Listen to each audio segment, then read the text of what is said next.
വാഴാലിക്കാവ് വേല കാണാൻ ജനസാഗരം ഒഴുകിയെത്തി. നിളയുടെ തീരത്തെ പൈങ്കുളം വാഴാലിക്കാവ് വേല കാണാൻ ഇത്തവണ ജനസാഗരം ഒഴുകിയെത്തി. മുമ്പെങ്ങുമില്ലാത്ത വൻ ജനക്കൂട്ടമാണ് ഈ പ്രാവശ്യത്തെ വേല കാണാൻ വാഴാലിക്കാവിൽ എത്തിയത്.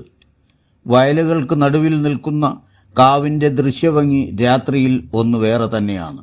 മലയാളത്തിലെ അനവധി ഹിറ്റ് സിനിമകൾ ചിത്രീകരിച്ച ഒരിടം കൂടിയാണ് വാഴാലിക്കാവും പരിസരവും.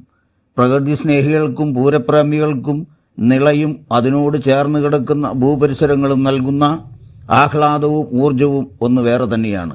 വാഴാലിക്കാവ് ദേവസ്വം, ഉന്നത്തൂർ ദേശം, മുല്ലക്കാവ് ദേവസ്വം, പൈങ്കുളം പടിഞ്ഞാറ്റുമുറി ദേശം എന്നീ വിഭാഗങ്ങളാണ് വേലാഘോഷത്തിൻ്റെ പങ്കാളികൾ. മച്ചാട് ജയറാം, പുതുപ്പള്ളി സാധു, ചിറയ്ക്കൽ കാളിദാസൻ, ഊട്ടോളി അനന്തൻ എന്നിവർ കോലമേന്തി രാത്രി 8:30 ക്ഷേത്രത്തിലെത്തി കൂട്ടിയെഴുന്നള്ളിപ്പ് നടത്തി.